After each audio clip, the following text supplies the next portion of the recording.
Juan-o's world. My baby mama trippin', she been going through my phone. Tired of me cheating, I can't leave these hoes alone. Hella pics, hella tips on my cash app. It's like, hold up a minute, every time that I'm in it, got the whole. Yo, Wes, it's 1090 Jake, man. I'm rocking with y'all and y'all rocking with me. And for this video. Oh man, they saying BG done told. They saying BG snitching. I don't know what to say. I don't know what I think about it. I ain't really heard the story just yet. But 1090 Jake reporting. You know we gotta take his word for it. We gonna look into this shit right here. Let's see what he talking about. I ain't even gonna lie. I'm disappointed I found this. One of the last rappers anyone would have thought would get exposed is now under investigation over snitching accusations. Louisiana legend BG, who was just released from federal prison less than 3 months ago, is now being accused of the unthinkable.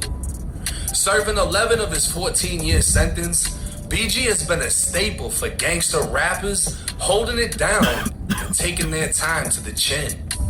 Interviews with former inmates would describe the rapper walking tall in general population on some of the deadliest federal prison yards. So why all of a sudden is he now being exposed? To fully understand, we'll have to go all the way back to July 16th, 2009. It was 7:20 p.m. and the NOPD narcotics unit was on patrol when they observed a white Ford truck traveling at a high rate of speed through the Central City neighborhood of New Orleans. Disregarding a stop sign, detectives conducted a traffic stop, finding much more than they anticipated. What? They would notice the occupants of the truck were moving erratically inside. Asking them to step out of the vehicle, the driver would be identified as Christopher Dorsey, and more commonly known as BG.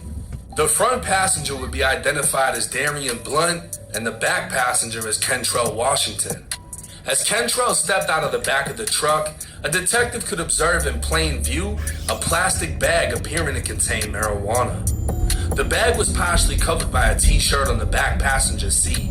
Washington would be detained as the detective retrieved a large Ziploc bag containing 446 grams of marijuana.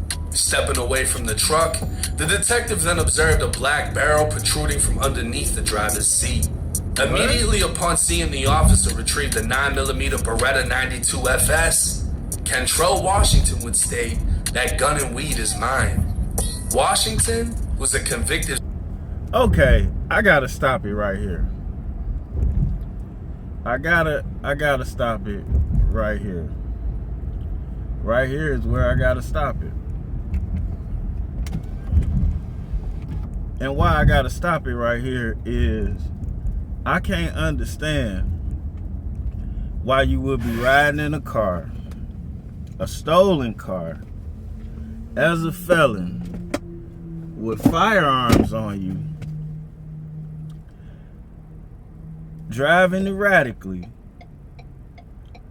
3 and 4 deep in the car.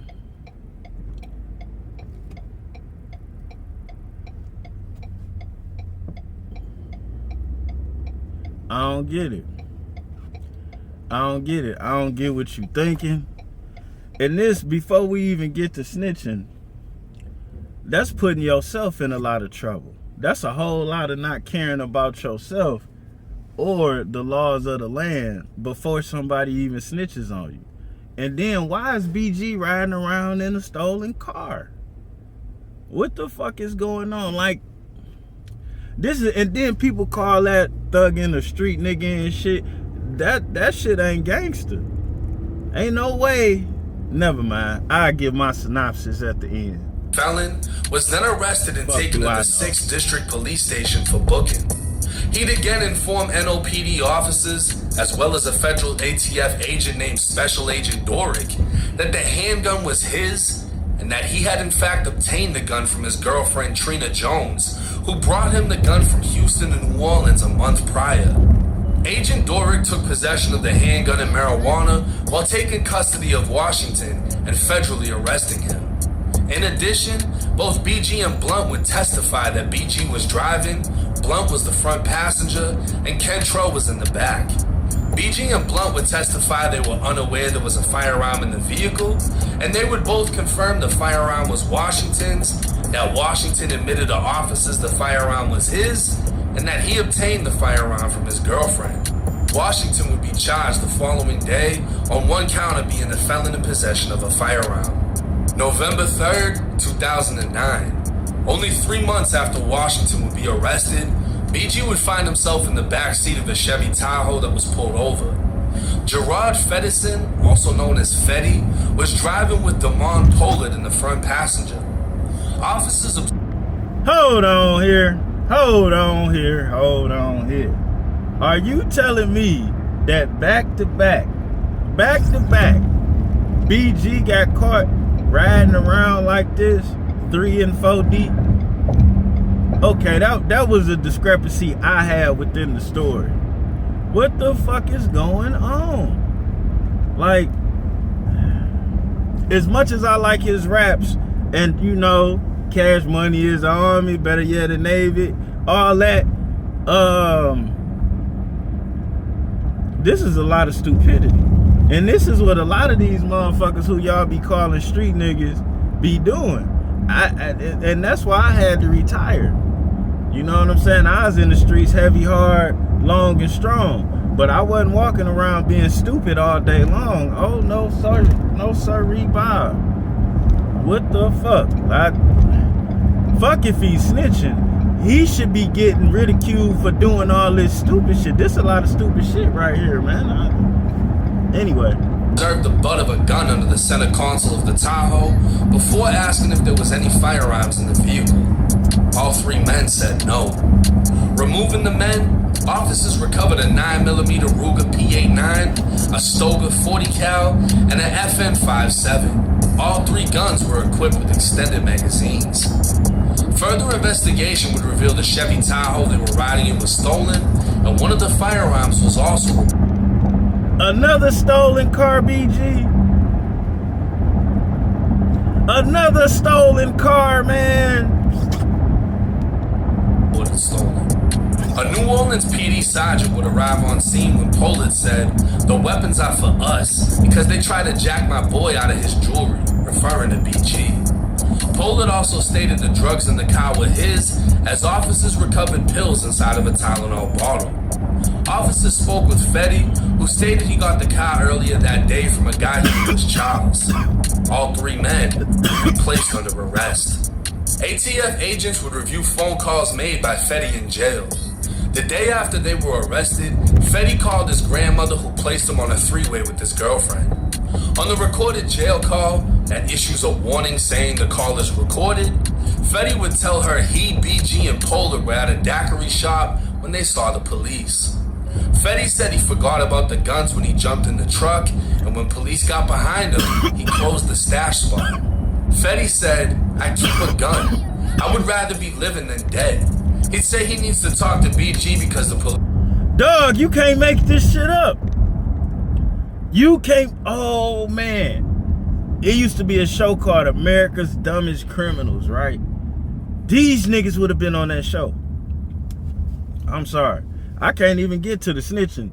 This too much stupidity. What the Police fuck? report said BG threw a gun down, and he said BG's stupid for having a gun on him. The next day, Fetty would call his girlfriend telling her where he stashes guns in the truck. These calls are being recorded. His girlfriend would tell him Pollard could write a letter from jail saying the guns were his and that she could get the letter notarized. Fetty would then say he was going to get Pollard to sign an affidavit. He'd then say, "You know ain't no..." Are they doing all of this on a jail phone? Is that a jail phone, all of this? Fucking gun was for that dude, meaning that the guns actually belonged to BG and Fetty. He continued on saying plenty of things he shouldn't over a jail phone before speaking with BG, as the two expressed concern over the feds picking up the case. On the jail 2 days phone? Later, Fetty would call BG, who made bond and was released from the New Orleans Parish Prison. On November 9th, Fetty told BG to get Pollard out of jail so Pollard can sign the affidavit stating the guns were his. They believed if Pollard took responsibility for the guns, then the charges against them would be dismissed, and because Pollard had no prior convictions, the punishment would be less severe. Fetty would reassure BG, telling him he always gets affidavits signed, and as soon as it's signed, he'll be out of jail. Fetty would tell BG to put money on Pollard's bond and make Pollard hustle for the rest. November 24th, 2009. Pollard would sign the false affidavit stating Fetty and BG had no knowledge of the guns or drugs recovered from the vehicle. But witnesses would testify that BG brought him to the location and was with him when he signed the document. Furthermore, a cooperating witness would testify that BG provided money to Fetty while he was in jail and assisted in getting Pollard out of jail. Duh! So Pollard could sign the fake affidavit. As federal agents continued to investigate, they discovered 3 YouTube videos of BG filmed on the same day. During these videos, BG is with several associates out on the street talking about their lives. In the first video, BG would shout out several incarcerated friends. In the second video, Fetty would pull 2 firearms while BG pulls 1, and Pollard can also be seen pulling a firearm.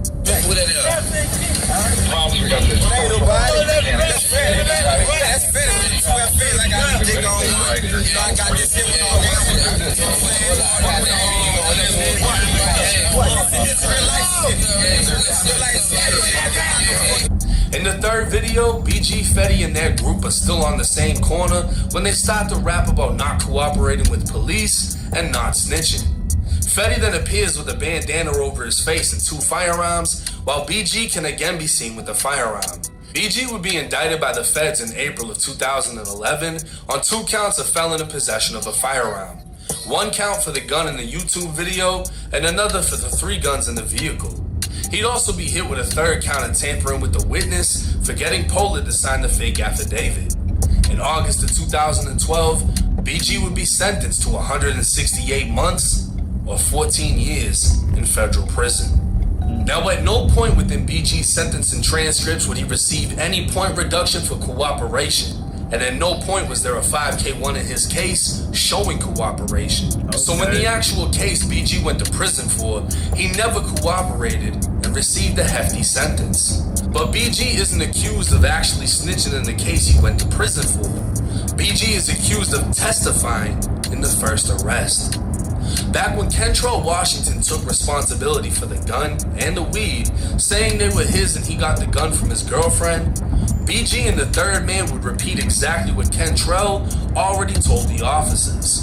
The wording used in the paperwork would state, in addition, both Dorsey and Darian Blunt would testify that Dorsey was driving, Blunt was in the front passenger seat, and Washington was in the back seat.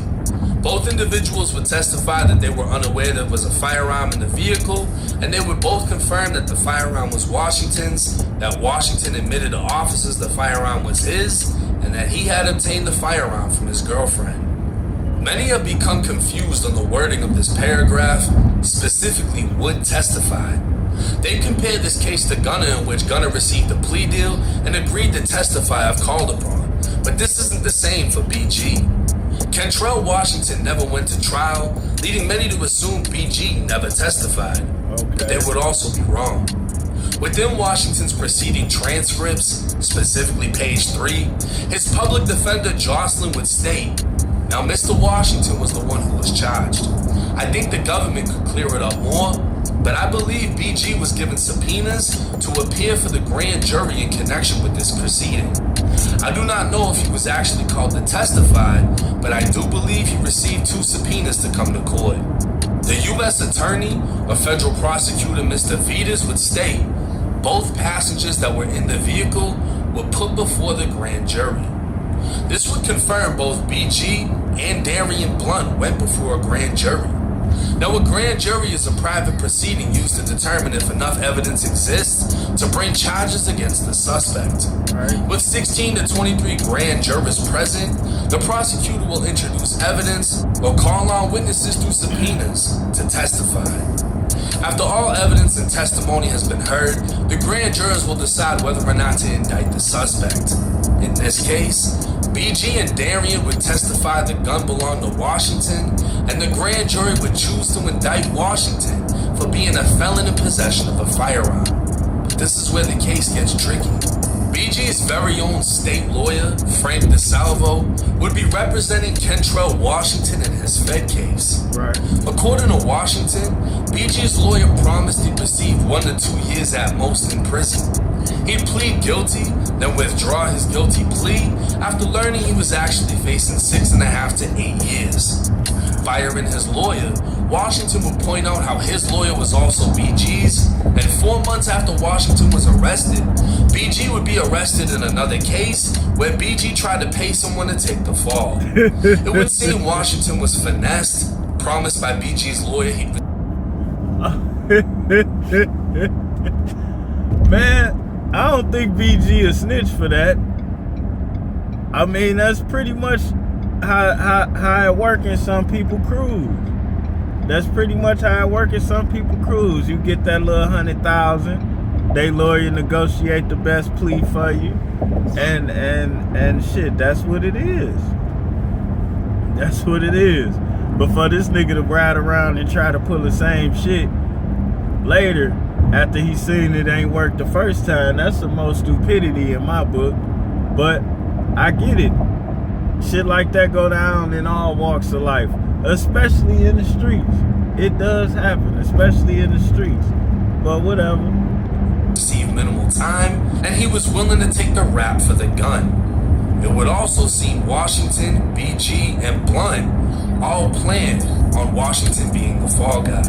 If we pay attention, when the officer recovered the gun, Washington immediately said the gun and weed were his while at the scene. Washington would be taken to the police station where he spoke with an ATF agent, saying his girlfriend brought the gun from Houston. BG and Blunt weren't with him when he spoke with the ATF, but BG and Blunt would repeat exactly what he said to the grand jury. With Washington realizing he was played and is facing more time than promised, he'd attempt to get new lawyers and claim the gun couldn't have been his because the barrel was showing under the front seat, meaning it must have been placed there by the driver who was beat. Alright, y'all.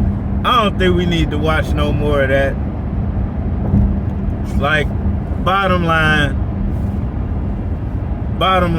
in crime, people pay people to take charges all the time. Now, that might have been, it's very few times where you actually got to do some grand jury testifying or whatever, but the laws work different in different states, so maybe other people involved had to do some testifying just for him to take the guilty plea. I'm not sure. You know what I'm saying? Like, if we gonna justify or we gonna trivialize it as if you take the stand, then you automatically snitching, then that's gonna be a lot of people. That's gonna be a lot of people. And giving statements, that's gonna be even more people. To be honest with you,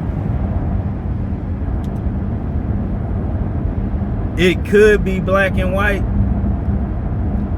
but everybody got their feelings and their picks.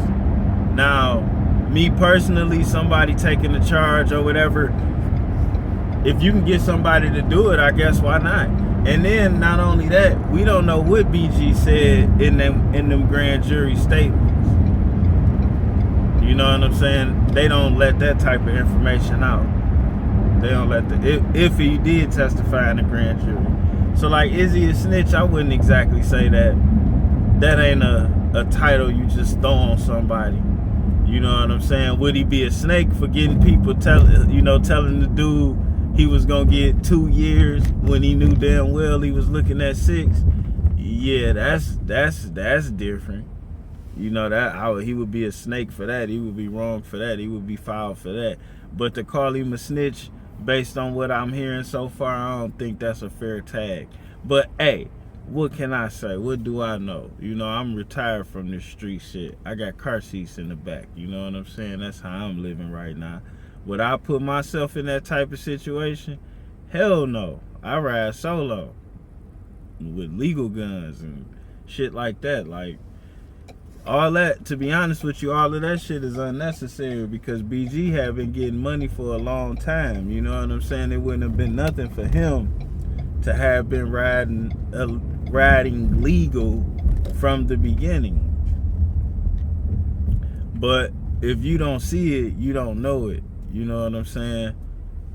And that's the sad part about being young and black, because you be denied access to seeing so many things that will materialize dreams for you if you just was able to see that it was possible for you to do.